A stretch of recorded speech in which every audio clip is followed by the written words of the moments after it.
Shorts, লাভ shorts, লাভ shorts.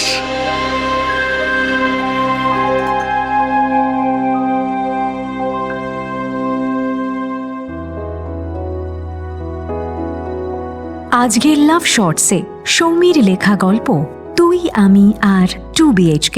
গল্পের নারেশনে অর্পণ, অভিনয়ে অপরূপা, অর্ণব ও গোপা। শুরু হচ্ছে লাভ শর্টস তুই আমি আর 2BHK।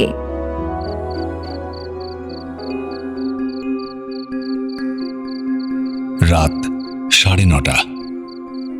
চারপাশটা একেবারে নিঝুম, কোথাও একটা পাখি ডাকার শব্দ পর্যন্ত নেই। গাড়ি ঘোড়ার শব্দ এমনিও পাওয়া যায় না। আশেপাশের দোকানগুলোতে 8টার মধ্যেই ঝাঁপ ফেলে যে যার বাড়িতে চলে যায়। সারা পাড়াতে বোধহয় একমাত্র পিহু আর বিহান এখনো জেগে। আর ঠিক এই বিষয়টাই একেবারে পছন্দ নয় পিহুর। বিয়ের পর থেকে এই 2 কামরার আবাসনে দম বন্ধ হয়ে আসে ওর।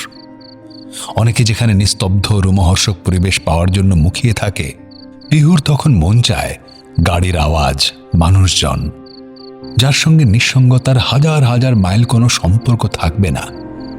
তাই ওর কাছে বিহানের দেওয়া এই খবরটা যেন গরমের প্রথম শিলাবৃষ্টির মতোই আরামের। বালিগঞ্জ প্লেস চলবে তো রে? ভেবে দেখ। মেন রোড থেকে কতটা ভেতরে? এক্স্যাক্টলি তো না গেলে বুঝবো না। ম্যাপ দেখে মনে হচ্ছে খুব একটা বেশি না। ওই রাস্তায় তো বেশ কয়েকটা বড় রেস্টুরেন্ট আছে, চড়া রাস্তা, গাড়ি যাতায়াত করে। কবে দেখতে যাচ্ছি তাহলে? টাইম বের কর। সানডে চল, আমি ওনারকে বলে রাখছি। সোনারপুরের যে ফ্ল্যাটে ওরা এখন থাকে সেটা বিক্রি করতে বেশ বেগ পেতে হবে। এই কদিনে এটুকু ওরা বুঝে গেছে। কম তো লোক দেখতে এলো না, আসে, দেখে, তারপর আচ্ছা জানাবো বলে চলে যায়। বেশ ভিতর দিকের লোকেশন ছাড়াও তার অবশ্য একটা বড় কারণ ফ্ল্যাটে কোনো লিফট না থাকা। কষ্ট হলেও এই জায়গাটা বিহানের খারাপ লাগে না। সারাদিন ল্যাপটপের বোতাম টেপার শব্দ দূষণের শেষে এক শান্ত নির্জন পরিবেশে শুধু পিহু আর ও। মায়া পড়ে গিয়েছিল এই 2BHKটার প্রতি। যাই হোক, আপাতত এই ফ্ল্যাট ছেড়ে ওরা নতুন ফ্ল্যাটে শিফট করল। শহরের অলিন্দে ঢুকে পড়লে আধুনিক সাজসজ্জা ছাড়া নিজেদের মিসফিট লাগে। তাই কাঁড়ি কাঁড়ি টাকা খরচ করে কিচেন থেকে বেডরুম সবটাই সাজানো হলো। এই বিহান, জানিস মৃত মানুষ কোনো জাদুমন্ত্রে হঠাৎ জেগে উঠলে যেমন নতুন করে বাঁচার কথা ভাবে, আগের জীবন বলতে তার যেমন আর কিচ্ছু থাকে না, এক্স্যাক্টলি সেটাই ফিল হচ্ছে আমার। কি প্ল্যান করছিস বলতো? ভবানীপুরের দিকটা চল না, আজ রাতে একটু যাই। অনেকগুলো ফুড জয়েন্ট আছে ওখানে, সারা রাত খোলা থাকে। যখন তখন যেখানে সেখানে যেতে পারার স্বাধীনতা, যা ইচ্ছে করতে পারার আনন্দ, শহরের সব সুযোগ সুবিধা হাতের নাগালে পাওয়া, যেন আচমকাই স্পিড বেড়ে গেছে জীবনের। ওদের ফ্ল্যাটের মুখোমুখি আরেকটা ফ্ল্যাট আছে। ব্যালকনিতে কাপড় মেলতে গিয়ে পিহুর চোখে পড়ল একজন 37-38 বছরের মহিলা পিহুর ফ্ল্যাটের উল্টো দিকের সেই ফ্ল্যাটের ব্যালকনিতে ভেজা কাপড় মেলে দিচ্ছে। কাজ করতে করতে হঠাৎ দুজনের চোখ দুজনের দিকে পড়ল। ভদ্রতা করে পিহু একটু হাসল। সেও খুব শান্তভাবে হেসে মাথা নাড়ালো। আমি পিহু মিত্র, এই 1 সপ্তাহ হলো এসেছি। আপনি কি অনেকদিন থেকেই এখানে আছেন? হ্যাঁ, বিয়ের পর থেকেই। বিয়ে? বিয়ের তো কোনো চিহ্ন পিহুর চোখে পড়ল না। মনের মধ্যে একটা সংকোচ নিয়ে পিহু আবার কথা শুরু করল। ও, আপনার হাজব্যান্ড বুঝি অফিসে গেছেন? ভদ্রমহিলা এবার কিছু বললেন না। পিহু কি বলবে ভেবে না পেয়ে নাম জিজ্ঞেস করাতে উনি বললেন ওর নাম বর্ণালী সাহা। কথা শেষ করেই ভদ্রমহিলা ভিতরে ঢুকে গেলেন। পিহুকে একটাও বাড়তি প্রশ্ন করলেন না। এই জানিস, আমাদের ফ্ল্যাটের উল্টো দিকেই বর্ণালী সাহা বলে একজন থাকেন। তো আরে ভদ্রমহিলা কেমন যেন অদ্ভুত। বেশি বয়স না জানিস, আমার তো মনে হলো নিয়ার অ্যাবাউট 40, তাও হয়তো এখনো হয়নি। ভাই, আমার না খুব ঘুম পেয়েছে, প্লিজ এখন ঘুমোই। তোর নতুন বন্ধুর কথা কাল শুনছি। বিহান এখনো পুরনো টাইমলাইনেই চলছে। মাঝে মাঝে দু একদিন পিহুর জেদাজেদিতে late night long drive, late night movie outing এসব বাধ্য ছেলের মতো করেছে ঠিকই, তবে শরীরের নাম মহাশয় এখনো পর্যন্ত ওর ক্ষেত্রে হয়নি। তাই পিহু যা সওয়াতে চেষ্টা করছে সেটা যে সবসময় সইছে তা নয়। পিহুর মন এখন অজানা গল্পের সন্ধান পেয়েছে। মেয়েটা বরাবর সাহিত্য, সিনেমা লাভার। জীবনের কোনো এক কোণে কোনো এক গল্প উঁকি দিলেই ওর মন বলে গভীরে যাও, আরো গভীরে যাও। পরদিন সকাল হতে না হতেই পিহু পৌঁছে গেল বর্ণালী সাহার বাড়ি।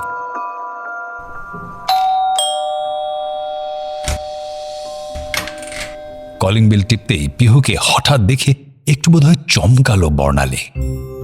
তারপর ভিতরে আসতে বলল। পিহু ভিতরে ঢুকে চারপাশ ভালো করে একবার দেখে নিল। তারপর সোফায় বসে শুরু হলো ওদের আলাপ পর্ব। জানেন, আগে যে ফ্ল্যাটটায় থাকতাম সেখানে আমার কাছাকাছি বয়সের কেউ ছিল না। অনেক ফ্ল্যাট তো ফাঁকাই পড়েছিল, আর এত ভেতরের দিকে যে কারোর সাথে কথাই বলা হতো না। আচ্ছা, আমি কি আপনাকে তুমি বলে ডাকি? নিশ্চয়ই বলবে। তুমি জব করো না? আগে করতাম, লাস্ট কিছু মাস হলো আপাতত বন্ধ রেখেছি, আবার স্টার্ট করার ইচ্ছে আছে। আর তুমি? আমার একটা নিজস্ব শাড়ি জামা কাপড়ের বুটিক আছে, ওটা নিয়েই থাকি। রিয়েলি? আমাকে দেখাবে কিন্তু। হ্যাঁ, ঘরের পাশে বুটিক, দ্যাটস এক্সেলেন্ট। আমি তোমার থেকেই শাড়ি নেব। শিওর। ড্রয়িং রুমে ঢুকেই পিহু লক্ষ্য করেছে একটা বিশাল বড় কাপল পোর্ট্রেট। ছবিতে বর্ণালী রয়েছে আর তার সঙ্গে রয়েছেন একজন পুরুষ। উনি নিশ্চয়ই তোমার হাজব্যান্ড। কোথায় জব করেন উনি? করতেন, ব্যাংকের ম্যানেজার ছিলেন। গত বছরের এপ্রিল মাসে উনি আমাকে ছেড়ে চলে গেছেন। থামল বর্ণালী। শান্ত স্বভাবের মেয়েটি বোধহয় এর থেকে বেশি আর কিছু বলতে চায় না। পিহুও খানিকক্ষণ চুপ করেই রইল। নিজেকে খুব ছোট মনে হলো ওর। অতিরিক্ত উৎসাহে ও মনে মনে অনেক কিছু ভেবে ফেলেছিল। সামলে নিয়ে তারপর বলল, আই এম এক্সট্রিমলি সরি। মানে, এই বাড়িটায় তুমি একা একা থাকো? একজন মাসি আসেন, রান্না করে দিয়ে যান। বুটিকের মেয়েরা আসে, ওদের সঙ্গে কাজ, আড্ডা এইসবই চলে। কাজ ছাড়া আমার অবশ্য খুব একটা বাইরে যাওয়া হয় না। আর তোমার বাবা মা, শ্বশুর শাশুড়ি? ছেলে মারা যাবার পর থেকে শ্বশুর শাশুড়ি আমার সঙ্গে আর সম্পর্ক রাখতে চাননি। আমিও জোর করিনি। কোনো বিপদের খবর পেলে দায়িত্ব পালন করতে ছুটে যাই, আর কোনো খবর না পেলে ছুটে যাবার প্রয়োজনও পড়ে না। আমার বাবা অনেক দিন হলো মারা গেছেন। ছোট মাসে বিয়ে করেননি। আমার মা আর আমার মাসি একসঙ্গেই থাকেন। তুমি তো মা আর মাসির সাথে একসাথে থাকতে পারতে, ভালো লাগতো। তোমাকে সেদিন বললাম না, এই ফ্ল্যাটে বিয়ের পর থেকেই আছি আমি। 8 বছরের কথা। তুহিনের সঙ্গে যে বাড়িতে প্রথম এসে উঠেছিলাম, যেখানে সংসার করেছিলাম, সেখানটা থেকে আমার চলে যেতে ইচ্ছে করে না।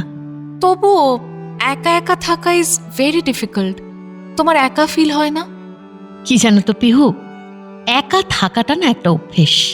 একা থাকতে থাকতে আমার অনেকটা অভ্যেস হয়ে গেছে জানো। তাছাড়া তুমি যে একাকিত্বের কথা বলছো, সেটা হয়তো আমি মা মাসির সঙ্গে থেকেও ফিল করব। তুহিনের না থাকাটা আমাকে সারা জীবনের মতন একা করে দিয়েছে জানো তো। এর থেকে আমার মুক্তি নেই। আচ্ছা, হোয়াট অ্যাবাউট সেকেন্ড ম্যারেজ? তোমার বয়স আছে, এখনো তুমি চাইলে আবার নতুন করে সংসার করতে পারো। এ কথাটা সবাই বলে গো। মাঝে মাঝে আমারও মনে হয় একটা বিয়ে করেই ফেলি। মেবি কখনো হয়তো মনে হলে বিয়ে করেও নেব আবার। তবে তুহিনের না থাকাটা আমি এই মুহূর্তে ডিনাই করতে পারি না। মুভ অন করতে একটু সময় লাগবে। ওকে ঘিরেই তো আমার পুরো জগৎ ছিল। কথা শেষ করে ঘরে ফিরল পিহু। বিহান এখনো আসেনি। রাত 8:30 বাজতে চলল। দু একবার ফোন করলো, কিন্তু ফোনে পেল না। রাত 10টায় বিহান ঢুকল। নিজের মতো খেয়ে দিয়ে কিছুক্ষণ ফোন ঘেঁটে শুয়ে পড়ল। পিহু ওকে বর্ণালীর কথা বলতে চাইছিল, কিন্তু আগের দিনের মতো আজকেও বিহানের সাথে ওর কোনো কথা হলো না। পরদিন সকালে বেরোনোর সময় পিহু বিহানকে বলল, তোর কি খুব কাজের স্ট্রেস যাচ্ছে? কেন বলতো? না, তোর আমার সঙ্গে কথা বলার কোনো সময় হয় না তো, তাই জিজ্ঞেস করছি। যা বাবা, তোর আবার আজ কি হলো হঠাৎ? তোকে আমি 2 দিন ধরে একটা কথা বলার চেষ্টা করছি, বাট তোর সেটা শোনার সময় নেই। উল্টে কাল রাত করে বাড়ি ফিরলি, যেটা তুই কখনো করিস না। Bihan, are you seeing someone else? বলে দে, তাহলে আমি ডিভোর্স দিয়ে তোকে মুক্তি দিয়ে চলে যাই। আরে মানেটা কি? আমার কাল একটু ওভারটাইম ছিল তাই দেরি হয়েছে। তুই আমাকে এখন সন্দেহ করতে শুরু করলি? আজকেও নিশ্চয়ই তোর ওভারটাইম আছে। আজকেও নিশ্চয়ই আমরা একসাথে বসে একটা প্রপার টাইমে ডিনার করব না? দেখ, যা তা হয়ে গেছিস একেবারে। সারাদিন অফিস করে এসে আমি টায়ার্ড হয়ে যাচ্ছি। সিম্পল। ওভার থিঙ্ক করা বন্ধ করবি প্লিজ। আগেও তো অফিস করতিস তুই, তখন তো এতটা টায়ার্ড হতিস না। তাহলে এখন তোর নতুন করে এটা কিসের টায়ার্ডনেস বলতো? ওকে ফাইন, শোন, এখন অফিসের বাড়ি কাছাকাছি, একই বস মাঝে মাঝে ওভারটাইম করাচ্ছেন, তার উপর কাছাকাছি শিফট করেছি শুনে রজতা সিদ্ধার্থদের দাবি হলো পাবে চল, নয়তো কোনো কফি শপে চল। তো বাড়ি ফিরতে আর তোর চিন্তা কি? আমরা সবাই খুব টায়ার্ড থাকি পিহু, আমাদের একটু কোয়ালিটি টাইম দরকার হয়। এটা তুই আগে আমাকে শেয়ার করতে পারলি না? আমি তোর জন্য বাড়িতে ওয়েট করে থাকি বিহান। কখন তুই ফিরবি, কখন তোর সঙ্গে দুটো কথা বলবো, কখন আমরা রাতে একটু মুভি দেখতে যাব। আর তুই? আরে রোজ রোজ লেট নাইট মুভি পসিবল নাকি ভাই? আমাকে সকালে উঠে একটা অফিসে যেতে হয়। তুই এরকম বোকার মতো আচরণ কেন করছিস আমি বুঝতেই পারছি না। কথাগুলো শেষ করে বিহান বেরোতে যাবে, এই সময় পিহু বলল, 1 মিনিট বিহান, আমার তোকে আরো কিছু বলার আছে। বিহানের কাছে এগিয়ে এসে ওকে জড়িয়ে ধরল পিহু। আগের ফ্ল্যাটে যখন থাকতাম, তুই আমি ছাড়া আমাদের জীবনে আর কেউ ছিল না। আমরা তো ভালো ছিলাম বল? তোকে ছাড়া আমি আমার জীবন ভাবতেও পারি না বিহান। তুই আমাকে কখনো ছেড়ে দিবি না তো? আমাকে ভুল বুঝিস না, এখন আসি, টেক কেয়ার।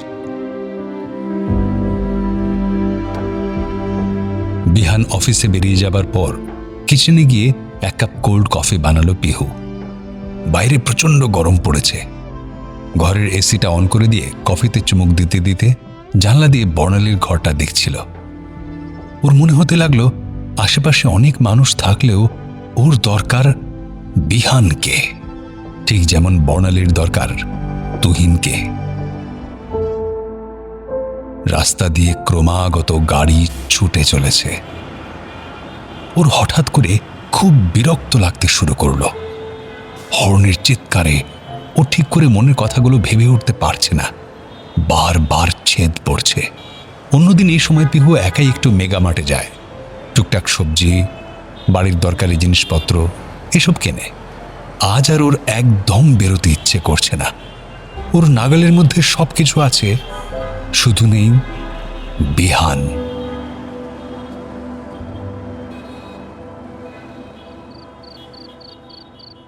রাতে ডিনার টেবিলে বিহান ওকে বলল, তুই এখনো সকালের বিষয়টা নিয়ে আপসেট হয়ে আছিস? থ্যাংক ইউ আমার কথা রাখার জন্য। অন্তত আজ আমরা একসাথে বসে আগের মতো ডিনারটুকু করতে পারছি। আবার শুরু করলি? না, শুরু না, ভাবছি এবার শেষ করব। হেয়ালি না করে প্লিজ বল, কি চাইছিস তুই? আর আমি কি করলে তুই একটু শান্তিতে থাকবি? শোন না, আমরা সোনারপুরে আবার ফিরে যেতে পারি না বিহান? এই জায়গাটা না আমাদের স্যুট করছে না রে। আমি বুঝতে পারছি, আমি সেন্স করতে পারছি। এই আউটসাইড ওয়ার্ল্ড তোর আর আমার মাঝখানে যেন এক তৃতীয় ব্যক্তি হয়ে উঠছে। ফিরে গেলে তুই শান্ত হবি? তোর মন শান্ত হবে? জানি না, তবে এইটুকু নিশ্চয়ই জানি, ওখানে গেলে তোর আর আমাদের দুজনকে ছাড়া আর অন্য কোনো কিছু প্রয়োজন হবে না। বাড়িটা তো বিক্রি হয়নি, ওভাবেই পড়ে আছে, আমাদের 2 BHK। শোন, তোর বসকে জানিয়ে দে আমরা আবার আমাদের পুরনো সংসারে ফিরছি। তাই এখন থেকে ওভারটাইমের দি এন্ড। গোছগাছ করতে সপ্তাহখানেক কেটে গেল। পিহু আর বিহান ফিরে গেছে ওদের পুরনো 2 BHK-তে, কোলাহলহীন স্বপ্নের সংসারে, যেখানে আওয়াজ বলতে শুধুই দুজনের হৃদস্পন্দন ওরা শুনতে পায়, অনুভবও করতে পারে। ওরা বোধহয় এটাই চেয়েছিল।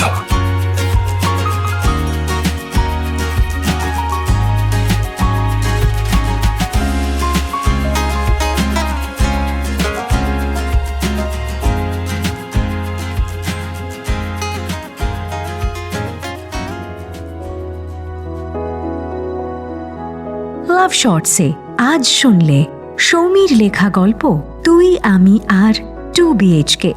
গল্পের নারেশনে অর্পণ, পিহু, অপরূপা, বিহান, অর্ণব, বর্ণালী, গোপা।